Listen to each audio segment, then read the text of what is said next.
नमस्कार दोस्तों, creative education इस यूट्यूब चैनल में आप सभी का हार्दिक स्वागत है। आज हम डिस्कस करने वाले हैं 9th स्टैंडर्ड मैथमेटिक्स पार्ट 1 का फर्स्ट चैप्टर जिसका नाम है सेट।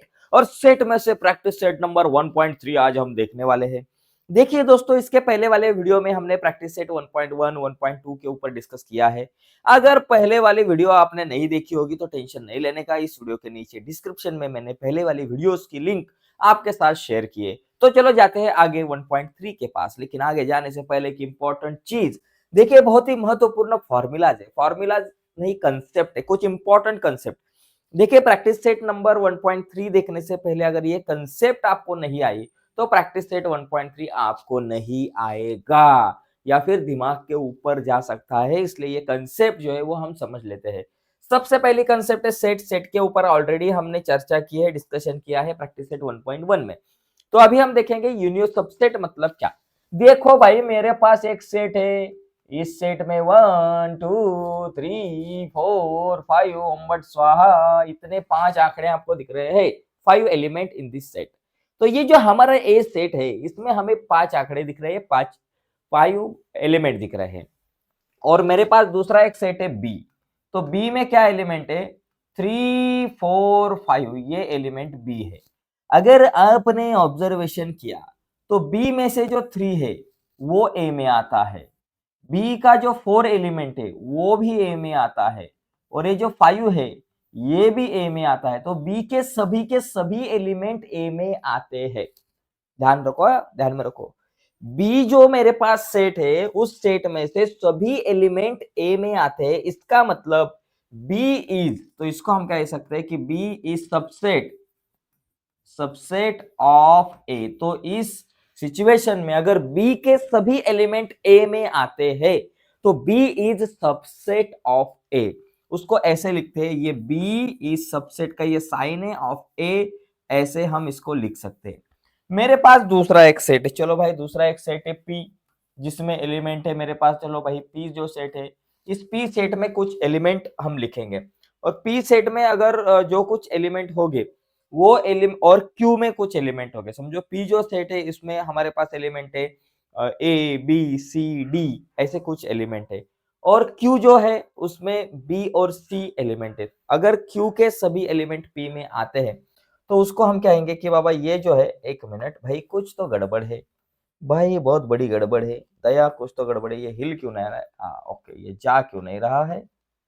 अरे ये कोने में क्यों बैठा है भाई? हाँ, गया गया गया। ओके। तो टेक्निकल इश्यू कभी कभी होता है, बड़े बड़े शहरों में छोटी छोटी बातें होती रहती है। वैसे ये छोटे छोटे यूट्यूब चैनल में भी छोटी छोटी बातें होती रहती है। तो पी में मेरे पास क्या एलिमेंट है? चलो, ए है, बी है, सी है, डी है और ई है। और क्यू मेरे पास एक है जिसमें एलिमेंट है बी है, सी है और डी है। देखो, क्यू में से बी पी में आता है, क्यू का सी पी में आता है और क्यू का डी भी पी में आता है। क्यू के सभी एलिमेंट पी में आते हैं। तो Q is subset of P, Q P का सबसेट है।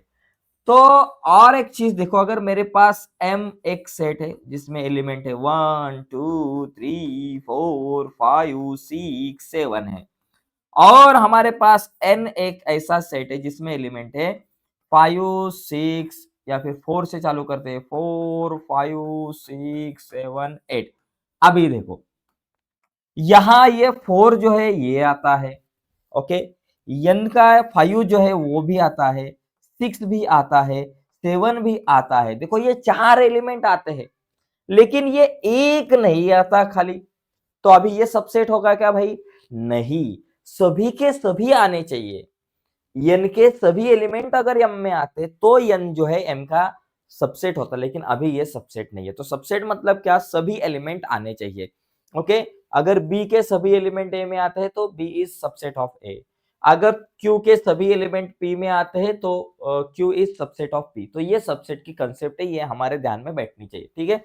अभी थोड़ा सा आगे जाते हैं और सुपर सेट मतलब क्या, सॉरी यूनिवर्सल सेट मतलब क्या, ये देखते हैं थोड़ा सा। तो सब सेट आपको प्रैक्टिस सेट 1.1 में ध्यान में आया होगा, और अभी हमने सबसेट देखा। अभी यूनिवर्सल सेट देखते हैं। तो समझो मेरे पास एक सेट है यू जिसमें एलिमेंट है 1 2 3 4 5 6 7 8 9 और 10, ओके। यू जो है उसमें 10 एलिमेंट है। मेरे पास अभी सेट ए है जिसमें कुछ एलिमेंट है 2 4 6 8 10। एक बी सेट है मेरे पास जिसमें एलिमेंट है 1 3 5 7 9। मेरे पास सी एक सेट है जिसमें एलिमेंट है 2 है 3 है 5 है और 7 है। मेरे पास डी एक सेट है जिसमें एलिमेंट है 1 4 और 9। चलो भाई, तो अभी देखो अभी क्या हुआ है यहाँ, ये जो ए जो सेट है जिसमें एलिमेंट है 2 4 6 8 10, 2 4 6 8 10, ए के सभी एलिमेंट यू में आते हैं, तो ए इज सबसेट ऑफ यू, ए जो है यू का सबसेट है। उसी तरह बी के देखो 1 3 5 7 9, 1 1 3 5 7 9, ये सभी के सभी एलिमेंट यू में आते हैं, तो B is also subset of U. उसी तरह से सी के भी सभी एलिमेंट ए में आते हैं 2 3 5 7, और डी के भी सभी एलिमेंट यू में आते हैं 1 4 9, तो सी भी सबसेट हो गया यू का और डी भी सबसेट हो गया यू का। देखो ए के सभी एलिमेंट यू में आते हैं, बी के सभी एलिमेंट यू में आते हैं, सेट सी के सभी एलिमेंट यू में आते हैं, सेट डी के सभी एलिमेंट यू में आते हैं, तो ये चारों के सभी एलिमेंट यू में आते हैं, ये चारों के चारों यू के सबसेट है। तो इस सिचुएशन में ये जो अपना यू जो है उसको यूनिवर्सल सेट कहा जाएगा। क्या कहा जाएगा? यू को यूनिवर्सल सेट कहा जाएगा। तो इस तरीके से यूनिवर्सल सेट की कंसेप्ट हम समझ सकते हैं। तो देखो इस तरीके से ये सेट हम समझ सकते हैं कि बाबा यूनिवर्सल सेट मतलब क्या। ठीक है, अभी अगला एक वेन डायग्राम का कंसेप्ट है। वेन डायग्राम मतलब क्या? वेन नाम का एक मैथमेटिशियन था, उसने ये इसकी खोज की। मतलब अगर मेरे पास एक सेट है, जो समझो ये ए जो हमारा सेट है जिसमें एलिमेंट है 1 2 3 4, जैसे हम इस ब्रैकेट में लिखते हैं सेट इस तरीके से, वैसे हम वेन डायग्राम में भी सेट लिख सकते हैं। जैसे कि समझो एक सर्कल है, कोई भी डायग्राम होगी, इसमें ए दिखाया 1 2 3 4, ये सर्कल में दिखा सकते हैं, या फिर आप इस तरह के ट्रायंगल में भी दिखा सकते हैं 1 2 3 4, ये सेट ए है। या फिर ऐसे किसी भी तरह के डायग्राम में भी आप निकाल सकते हैं, ऐसे क्वाड्रिलेटरल भी में भी आप इस सेट को दिखा सकते हो। तो ये सेट जो है, अगर अगर अलग अलग डायग्राम में अगर हम इस सेट को रिप्रेजेंट करते हैं तो वो जो डायग्राम है उसको हम वेन डायग्राम कहते हैं। ओके, वेन डायग्राम के जरिए भी किसी सेट को हम दिखा सकते हैं। ठीक है, तो अभी क्या करते हैं, अभी आगे जाते हैं। जो कंसेप्ट तो हो गए भाई, सेट समझ में आया, सबसेट समझ में आया, यूनिवर्सल सेट समझ में आया, वेन डायग्राम भी समझ में आई। तो अभी हम डायरेक्टली जो प्रैक्टिस सेट है वो देखते हैं। ओके, तो ये प्रैक्टिस सेट में देखो, ये पहला जो क्वेश्चन था, इफ ए जो है A B C D E, ए के एलिमेंट है, बी सेट के एलिमेंट है सी डी ई एफ, सी सेट के एलिमेंट है बी और डी सेट के एलिमेंट है ए और सी। तो अभी हमें जो नीचे जो कुछ क्वेश्चन दिए हैं, तो ये जो है then which of the following statement, ये जो नीचे स्टेटमेंट आपको दिख रही है उसमें से कौन सी स्टेटमेंट ट्रू है और कौन सी स्टेटमेंट फॉल्स है, ये दिखाना है। देखो भाई, सी इज सबसेट ऑफ बी, यहाँ क्या दिया है, C is subset of B. जरा इसको थोड़ा सा मैं आगे लेता हूं ताकि आपको अच्छी तरह से समझे। 1 मिनट खाली मेरे को दीजिए। हाँ, 1 मिनट में इसको थोड़ा सा आगे लेते हैं इस क्वेश्चन को। ओके, यस, तो अभी जरा दिमाग में बैठेगा अच्छी तरह से, जरा दिखेगा आपको सबको ये। ओके, ठीक है, तो चलो ये थोड़ा सा आगे आ चुका है, देखो ऐसे, हाँ आगे आ गया है थोड़ा सा। हाँ देखो, सी इज सबसेट ऑफ बी, सी जो है ये बी का सबसेट है क्या? सी के सभी एलिमेंट बी में आते क्या? देखो सी के सभी एलिमेंट बी में आते क्या?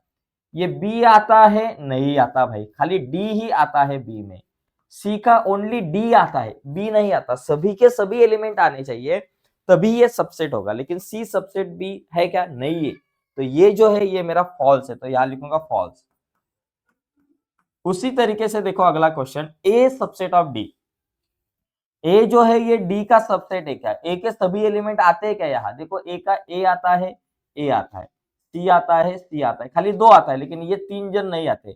म्हणजे ए बोले तो ए के सभी एलिमेंट नहीं आते, खाली दो एलिमेंट आते हैं। तो ए जो है ये डी का सबसेट नहीं। हाँ, डी ए का सबसेट हो सकता है लेकिन ए डी का सबसेट नहीं हो सकता, इसलिए ये भी फॉल्स है। ओके, उसी तरीके से अगला जो क्वेश्चन है जिसमें दिया है D subset of B, D जो है ये बी का सबसेट है क्या? देखो ए नहीं आता, ओनली सी आता है, तो ये भी फॉल्स है। ओके, आगे देखो, D is subset of A, D A का सबसेट है क्या? देखो डी का ए आता है, आया, सी आता है, आया, तो ये जो डी है ए का सबसेट है, तो ये हम लिख सकते हैं ट्रू। तो ये ट्रू है।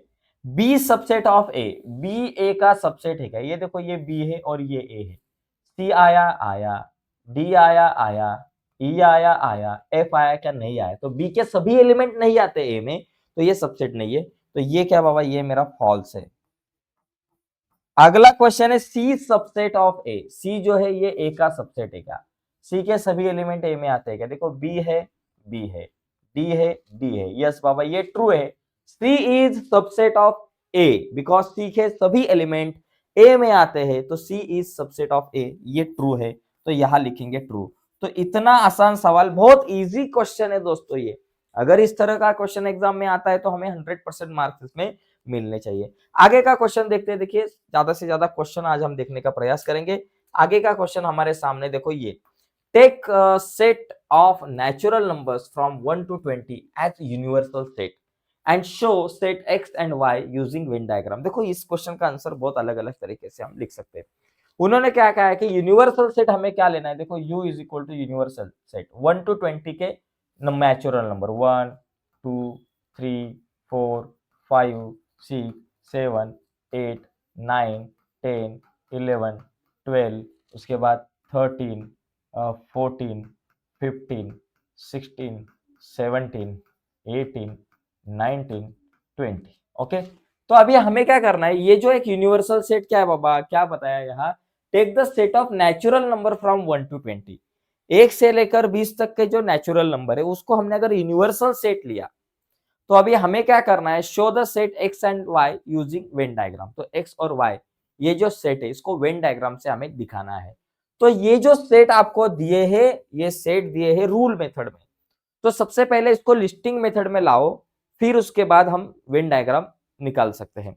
तो देखो एक्स जो सेट है उसमें क्या एलिमेंट आएंगे कि बाबा X is the set of all X such that X is natural number. X क्या है बाबा? एन, एन दिखा है यहाँ नेचुरल नंबर, ऐसा कुछ साइन यहाँ और यहाँ रह गया है। एन क्या है? नेचुरल नंबर है। और ये नेचुरल नंबर जो है, सॉरी एक्स क्या है? नेचुरल नंबर है। तो हमें नेचुरल नंबर लिखनी है और वो क्या है कि greater smaller than, sorry X is smaller than 7, sorry X is greater than 7 and smaller than 15। तो एक्स जो है, देखो एक्स क्या है बाबा? X is a set of all X such that X is natural number. तो हमें natural number लेनी है और ये जो नेचुरल नंबर है ये 7 से बड़ी है, 7 से बड़ी है। तो 7 से बड़ा नंबर क्या? 8। तो 7 से बड़े नंबर 8 9 10 11 12 13 14 15 16 17 18 19, ऐसे बहुत सारे नंबर है जो 7 से बड़े हैं। और 15 से छोटा है ये नंबर 15 से छोटा, मतलब ये 15 से छोटे नंबर 14 13। तो ये 7 और 15 के बीच में जो नंबर आपको दिखेंगे वो नंबर आएंगे जो सभी नंबर 7 से बड़े और 15 से छोटे। तो यहाँ लिख सकते हैं 8 9 10 11 12 13 और 14 इतने ही आएंगे। और y देखो, सेट y क्या है? Set y is a set of all y such that y is natural number and y is prime number from 1 to 20, 1 से 20 तक की प्राइम नंबर। तो प्राइम नंबर किसे कहते हैं? ऐसे नंबर जिस नंबर को खाली दो नंबर से हम डिवाइड कर सकते हैं, एक तो एक और वो दूसरी जो वो खुद। तो देखो अभी इसमें से प्राइम नंबर कौन से? देखो 2 प्राइम नंबर है, 3 प्राइम नंबर है, 5 प्राइम नंबर है, 7 प्राइम नंबर है, 11 13 17 और 19, 1 से लेकर 20 तक इतने सारे प्राइम नंबर आपको मिलेंगे। अभी इनको मुझे क्या करना है? इन सभी को मुझे वेन डायग्राम में लाना है। तो आराम से ला सकते हो। तो वेन डायग्राम मतलब देखो ये 2-3 तरीके से इसको दिखा सकते हैं। मैं एक तरीका बताता हूँ। ये हमारा सेट समझो u है, ये एक सेट है x और इसको हम क्या कहेंगे y। ये समझो x है और ये y है। पहले दोनों में कॉमन क्या है? देखो ये दोनों में कॉमन क्या है? ये देखो 11 11 और 13 13 दोनों में कॉमन है। तो जो कॉमन है उसको यहाँ लिखते हैं, 11 और 13 कॉमन को यहाँ लिखा। और अभी बाकी क्या रह गए? चलो x में क्या रह गया है बाकी, तो उसको लिखते हैं। x में क्या? 8 9 10, तो ये लिखा यहाँ 8 9 10। 11 हो गया, लिखा है ऑलरेडी, तो अभी 12 रह गया। 13 ऑलरेडी लिखा है तो 14 रह गया। तो ऐसे लिख सकते हैं, ठीक है। उसके बाद y में क्या आएगा? देखो 2 3 5 7, 2 3 5 7। उसके बाद 11 13 आए हैं, 17 और 19, 17 और 19 ये भी सब लिखा, ठीक है। लिखा, सब लिखा, x और y के एलिमेंट लिखे। अभी यहाँ u में आगे क्या आ सकते हैं वो लिखो।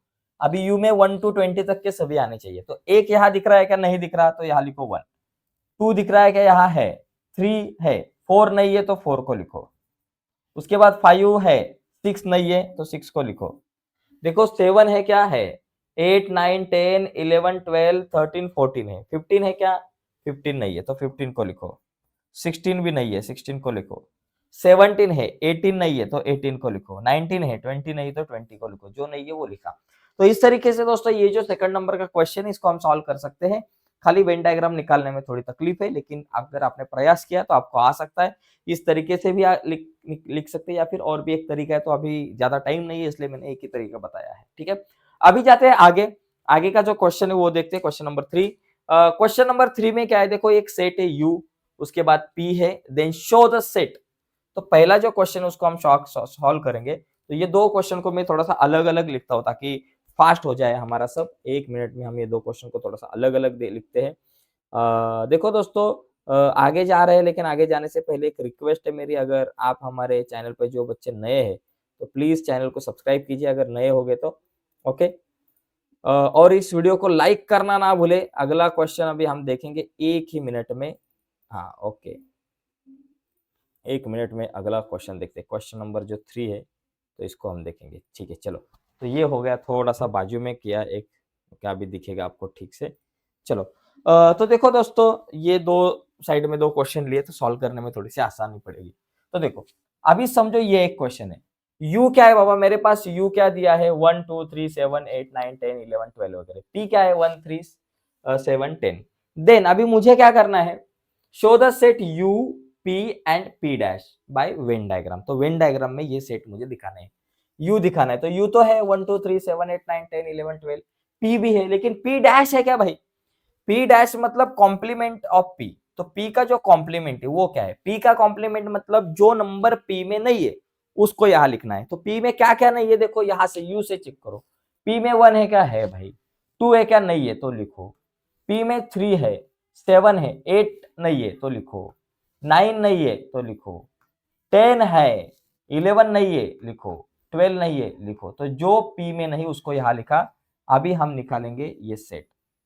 तो इसको भी दो तरीके से दिखा सकते हैं। तो देखो दो सेट है मेरे पास, यू में क्या दिखाना है, एक पी और पी डैश दिखाना है। ओके, तो हम क्या करेंगे, एक सर्कल ऐसा दिखाएंगे जिसमें पी लिखेंगे, और दूसरा जो है जिसमें हम क्या करेंगे, पी डैश में जो नंबर है वो दिखाएंगे। पी में क्या है बाबा, 1 3 7 10, तो यहाँ लिखेंगे 1 3 7 और 10। ओके, और पी डैश में क्या है बाबा, 2 है, 8 है, 9 है, 11 है और 12 है। तो इस तरीके से हम लिख सकते हैं। ओके, 2 8 9 11 12, 2 8 9 11 12। तो इस तरीके से ये वेन डायग्राम हम निकाल सकते हैं, एकदम इजी है। और दूसरा एक क्या है बाबा, वेरीफाई पी डैश का dash is equal to P. बोलो तो पी कॉम्प्लीमेंट्री का भी कॉम्प्लीमेंट सेट है, पी कॉम्प्लीमेंट का भी कॉम्प्लीमेंट सेट है, वो इज इक्वल टू पी रहता है। तो देखो यहाँ पी क्या है बाबा, पी अगर आपने देखा तो उसमें क्या है, 1 3 7 और 10, ये एलिमेंट है पी में, इसको हम नंबर 1 कहते हैं। पी डैश में क्या एलिमेंट निकाले, देखो यहाँ एलिमेंट निकाले पी डैश में, 2 है, 8 है, 9 है, 11 है और 12 है, ये लिखा। चलो, तो अभी मुझे क्या करना है, ये पी कॉम्प्लीमेंट जो है ना इसका भी कॉम्प्लीमेंट निकालना है, पी कॉम्प्लीमेंट का भी कॉम्प्लीमेंट। तो पी कॉम्प्लीमेंट है उसका भी एक कॉम्प्लीमेंट निकालते। चलो, पी कॉम्प्लीमेंट का कॉम्प्लीमेंट मतलब क्या, पी कॉम्प्लीमेंट में जो नहीं, तो यहाँ ये जो है ना इसमें क्या नहीं है वो लिखना है। तो चलो, इसमें पी डैश में क्या क्या नहीं है, एक है क्या, नहीं है लिखा, 2 है, 2 है क्या, है, 3 नहीं है तो 3 लिखा, उसके बाद 7 है क्या, नहीं है यहाँ तो 7 लिखा, फिर 8 है, 9 भी है, 10 नहीं है तो 10 लिखा, 11 है क्या, है, 12 भी है, तो जो नहीं उतने लिखे, और इसको मैंने 2 नंबर कहा। अभी फ्रॉम 1 एंड 2 क्या लग रहा है आपको, फ्रॉम 1 एंड 2, 1 और 2 को देखकर आपको क्या लग रहा है, दोनों में सेम एलिमेंट है क्या, देखो सेम एलिमेंट है, 1 3 7 10, 1 3 7 10 इक्वल है, दोनों एलिमेंट सेम है, इसलिए हम लिख सकते हैं कि P is equal to P dash का डैश। तो इस तरीके से ये प्रूव हो सकता है। ठीक है, मैं बाजू में होता हूँ, इसका अगर स्क्रीनशॉट आपको लेना है तो आप ले सकते हो। ठीक है, तो ये कुछ क्वेश्चन थे, और भी बहुत सारे क्वेश्चन है तो वो देखते हैं अभी। जब तक इसका आप स्क्रीनशॉट ले सकते हो, दिख रहा है सबको अच्छी तरह से, ठीक है, 1 मिनट। हाँ, चलो आगे 3 क्वेश्चन हो गए, आगे का क्वेश्चन देखते हैं। क्वेश्चन नंबर आगे का 4। तो चलो भाई, 4 नंबर का क्वेश्चन एकदम आसान है, a इज इक्वल टू 1 3 2 7। जरा इसको ठीक से लिखते हैं, 1 2 3 और 7, चलो ठीक से लिखा। Right any 3 subset of A, तो ए के सबसेट लिखने हैं भाई, जो एलिमेंट ए में आएंगे। देखो ए के सबसेट, समझो बी एक से सबसेट है, लिखना है मुझे, तो ए में से ही उठा के लिखना है। समझो 1 लिखा ओनली, तो देखो 1 आता है ए में, तो ये सबसेट हो गया। सी इज इक्वल टू, अगर किसी ने लिखा 1 और 2, यस 1 2 दोनों आते हैं ए में, तो ये भी सबसेट हो गया। डी ने किसी ने लिखा कि 1 2 3 ऐसा लिखा, देखो 1 2 3 ऑलरेडी आते हैं, तो ये भी एक सबसेट हो गया। ई किसी ने अगर लिखा 1 और 7, तो ये भी सबसेट हो गया, बिकॉज ई के दोनों एलिमेंट यहाँ आते हैं। एफ किसी ने लिखा 2 7, देखो 2 7 दोनों एलिमेंट आते हैं, तो ये भी सबसेट हो गया। तो इस तरीके से बहुत सारे सबसेट लिख सकते हो आप। आपको 3 पूछा है तो कोई भी 3 लिखो। ओके, क्वेश्चन में अगर एग्जाम का क्वेश्चन आया 2 पूछे तो 2 लिखो, 1 पूछा तो 1 लिखो, 3 पूछे तो 3 लिखो, 4 पूछे तो 4 लिखो। तो इस तरीके से ये क्वेश्चन सॉल्व कर सकते, एकदम ईजी है। अगला क्वेश्चन है, ये भी इजी क्वेश्चन है। इसमें क्या किया है कि right the subset relation between the set. ये जो कुछ सेट दिए है, तो इसमें से कुछ सबसेट रिलेशन हमें बताने हैं। चलो ये जो क्वेश्चन है ये अलग है और ये दूसरा अलग है, लेकिन इसके ऊपर ही आधारित है। देखो P is set of all resident in Pune. P मतलब क्या, पुणे में रहने वाले लोग। सेट M मतलब मध्य प्रदेश में रहने वाले लोग। सेट I मतलब इंदौर में रहने वाले लोग। सेट B मतलब इंडिया में रहने वाले लोग। सेट H मतलब महाराष्ट्र में रहने वाले लोग। तो ये सभी लोग जो है, जो कहाँ कहाँ रहते हैं वो हमें दिया है, तो एकदम आसान सवाल है। तो अभी मुझे क्या करना है, इसको सबसेट का रिलेशन। अभी देखो पुणे में रहने वाले जो लोग हैं, पुणे में रहने वाले लोग मध्य प्रदेश में रहते हैं क्या, नहीं। पुणे में रहने वाले लोग इंदौर में आ सकते हैं क्या, नहीं। पुणे में रहने वाले लोग इंडिया में आ सकते हैं क्या, यस। पुणे में जो लोग रहते हैं वो सभी इंडिया में आते हैं, तो पुणे में रहने वाले लोग इंडिया में आते हैं, तो P is subset of India, मतलब क्या, बी, भारत, यहाँ बी दिया है। दूसरा, पुणे में रहने वाले लोग महाराष्ट्र में भी आते हैं, तो P is subset of Maharashtra का क्या दिया है, एच सेट। ओके, तो इस तरीके से हम सॉल्व कर सकते हैं। तीसरा, मध्य प्रदेश, जो लोग मध्य प्रदेश में आते हैं वो सभी पुणे में आते क्या, नहीं। मध्य प्रदेश में रहने वाले लोग इंदौर में आते क्या, नहीं। कुछ लोग आते होंगे लेकिन सभी नहीं आते। मध्य प्रदेश में रहने वाले सभी लोग इंडिया में आते क्या, यस।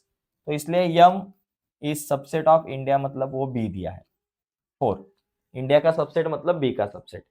अभी मध्य प्रदेश में रहने वाले सभी लोग महाराष्ट्र में आते क्या, नहीं आते। ओके, तो अभी इंदौर देखो, इंदौर जो है एक सिटी है, ये मध्य प्रदेश में आती है, तो इंदौर में रहने वाले लोग पुणे में नहीं आएंगे, इंदौर में रहने वाले लोग मध्य प्रदेश में आएंगे, इसलिए I is subset of M. Okay, पांचवा पॉइंट, इंदौर में रहने वाले लोग इंडिया में आएंगे, इंदौर में रहने वाले सभी लोग इंडिया में आएंगे, तो आई इज सबसेट ऑफ बी। अभी 6 पॉइंट, अभी इंदौर के बाद इंडिया देखो, इंडिया में रहने वाले लोग इंडिया में ही आएंगे। महाराष्ट्र में रहने वाले सभी लोग पुणे में नहीं आएंगे, मध्य प्रदेश में नहीं आएंगे, इंदौर में नहीं आएंगे। महाराष्ट्र में रहने वाले सभी लोग इंडिया में आएंगे, महाराष्ट्र मतलब एच, ये सभी लोग इंडिया में मतलब बी में आएंगे। तो इस तरीके से ये सबसेट रिलेशन हम लिख सकते हैं। अभी ये सेकंड नंबर का क्वेश्चन है, which set can be the universal set of above set. ये जो कुछ सेट दिए है इसमें से यूनिवर्सल सेट कौन होगा, देखो इंडिया यूनिवर्सल सेट होगा, बिकॉज पुणे के सभी लोग इंडिया में आएंगे, मध्य प्रदेश के सभी लोग इंडिया में आते हैं, इंदौर के सभी लोग इंडिया में आते हैं, महाराष्ट्र के सभी लोग इंडिया में आते हैं, इसलिए इंडिया जो है ये एक क्या हो गया, यूनिवर्सल सेट। तो हम लिखेंगे इंडिया मतलब B is universal set, universal set for all. तो ये सभी के लिए ये बी जो है अपना यूनिवर्सल सेट होगा। तो इतना आसान सवाल है, ठीक है। अभी आगे जाते हैं, आगे के क्वेश्चंस देखते हैं। आगे देखो ये, हाँ ये देखो, यहाँ अगर आपने देखा which set numbers could be the universal set, तो इनके लिए कौन यूनिवर्सल सेट हो सकता है। देखो, एक तो कुछ चीजें ध्यान में रखो, मैं आपको बताता हूं कि n मतलब नेचुरल नंबर का set, set of natural number, set of natural number. w मतलब set of whole number, set of whole number, set of whole number, number, set of whole number. और i मतलब integer, set of integer. Okay, ये आपको पता है। अभी natural number क्या, 1 2 3, इसको हम ऐसे लिखते हैं, natural number is equal to set of 1 2 3 4 dot dot dot, set of natural number. W मतलब 0 1 2 3 4, सेट ऑफ होल नंबर। और I इज इक्वल टू क्या, देखो i is equal to dot dot dot -2 -1 0 1 2, ये क्या है, इंटीजर हो गए। तो ये आप सभी को पता है, n मतलब नेचुरल नंबर का सेट, w मतलब होल नंबर का सेट और i मतलब इंटीजर। नेचुरल नंबर मतलब क्या, जो नंबर काउंटिंग नंबर 1 से शुरू होते हैं, 1 2 3 4 5 1 से आगे सभी नेचुरल नंबर। आप बोलोगे सर ये होल नंबर में भी 1 2 3 4 आता है, यस। होल नंबर मतलब 0 से आगे काउंट किए हुए सभी नंबर को होल नंबर कह सकते हैं। 0 1 2 3 4 5 6 7 8 9 सभी होल नंबर। इसका मतलब 1 2 3 4 ये नेचुरल नंबर भी है, 1 2 3 4 5 6 आगे जाने वाले सभी होल नंबर भी है। बट 0 जो है वो ओनली होल है। 1 क्या है, नेचुरल भी है होल भी है। 2 क्या है, नेचुरल भी होल भी नंबर है। 0 खाली होल नंबर है। और इंटेजर मतलब क्या, निगेटिव वाले नंबर, पॉजिटिव वाले नंबर और 0 पकड़कर सभी हमारे इंटेजर होते हैं। तो इस तरीके से 1 जो है नेचुरल हो गया, होल हो गया और इंटेजर भी हो गया। 2 नेचुरल हो गया, होल हो गया, इंटेजर भी हो गया। खाली निगेटिव 2 जो है वो खाली इंटेजर है। 0 जो है वो होल और इंटेजर नंबर है। तो इस तरीके से हम ये चीजों को ध्यान में रख सकते हैं। तो अभी देखो set A, set B, set C, इनके लिए कौन सा सेट जो यूनिवर्सल सेट होगा वो देखना है। देखो ए जो है ये क्या है बाबा, सेट ए क्या है, सेट ऑफ मल्टीपल ऑफ 5, मतलब 5 के टेबल वाले number, 5 10 15 dot dot dot. B मतलब क्या बाबा, सेट ऑफ मल्टीपल ऑफ, इधर 7 है, का 7 रह गया। बी इज इक्वल टू 7 के टेबल में 7 14 21 डॉट डॉट डॉट। और सी क्या है बाबा, सेट मेरे पास है कि मल्टीपल ऑफ 12, 12 के टेबल के नंबर 12 24 36 डॉट डॉट डॉट। तो ये सभी नंबर। तो अभी मुझे क्या करना है कि इनके लिए कौन होल नंबर हो सकता है। तो इन सब के लिए होल नंबर क्या हो सकता है, देखो ये जो नेचुरल नंबर आपको दिख रहे हैं, ये नेचुरल नंबर 1 2 3 4 5 6, इसके अंदर भी ये सभी नंबर आएंगे, 5 10 15 ये नंबर आएंगे। नेचुरल नंबर में 7 14 21 ये नंबर भी आएंगे।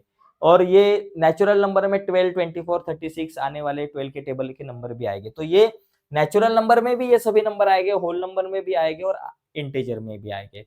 तो आप लिख सकते हो कि इसके लिए यूनिवर्सल सेट कौन होगा, natural number, whole number, integer, तीनों टाइप के नंबर इसके लिए क्या हो गया बाबा, यूनिवर्सल सेट हो गए। और उसी तरीके से ये भी, ये 4 के टेबल में का है 4 8 12 ऐसे नंबर। और ये जो है ऑल इवन स्क्वायर नंबर, मतलब 2 का स्क्वायर, 4 का स्क्वायर, 6 का स्क्वायर ऐसे नंबर है। तो इनके लिए भी ये तीनों क्या आएंगे, यूनिवर्सल सेट आएंगे। ठीक है, तीनों में से कोई भी आप लिख सकते हो, यूनिवर्सल सेट है। और आगे का आखिरी सवाल है हमारे पास, लेट्स ऑल, देखिए all student of class in universal set. अगर क्लास में के सभी स्टूडेंट यूनिवर्सल सेट में आते हैं, यूनिवर्सल सेट है, क्लास के सभी स्टूडेंट को अगर हमने यूनिवर्सल सेट कहा, set let set A B the student who scored, देखो सेट ए जो मेरे पास है वो क्या है कि बाबा जिसको 50% है एंड प्लस 50%, क्या है बाबा, ऐसे बच्चे कि जिनको 50% और उससे ज्यादा मार्क्स है मैथमेटिक्स में, बराबर ना। सेट ए क्या है, जिसको 50 से ज्यादा है, देखो 50 51 52 53 से लेकर 99 और 100 तक, 100% तक मार्क है। और उसके पहले आगे 49 48 47 46 बच्चों को 0 से लेकर 100 तक मार्क मिल सकते हैं। तो यहां मुझे क्या बताया है कि सेट ए क्या है कि 50 और 50 से ज्यादा मार्क्स लाने वाले बच्चे, ये क्या हो गया बाबा, मेरा सेट ए हो गया। तो इसका कॉम्प्लीमेंट क्या होगा, कॉम्प्लीमेंट ये मार्क्स हो गए, ये मार्क मतलब 50 से कम है, who scored less than 50 marks, ऐसा ये इसका आंसर आ सकता है कि कॉम्प्लीमेंट क्या है बाबा, answer set of student getting marks less than 50% in math, जिसको 50% से कम मार्क्स है वो से कॉम्प्लीमेंट ऑफ सेट ए आएगा। ठीक है, तो दोस्तों इस तरीके से ये क्वेश्चन को हम सॉल्व कर सकते हैं और इस तरीके से हमने प्रैक्टिस सेट नंबर 1.3 देखा है। तो आज के इस वीडियो में हम यही रोकते हैं, अगली वीडियो में हम प्रैक्टिस सेट 1.4 देखेंगे, लेकिन अगली वीडियो आप तक पहुंचे ऐसा अगर आपको लगता होगा और अब तक हमारा चैनल सब्सक्राइब नहीं किया होगा तो प्लीज अभी के अभी चैनल सब्सक्राइब कीजिए और उसके बाजू में एक बेल का बटन है उसे भी दबाइए। धन्यवाद दोस्तों, बाय सभी को।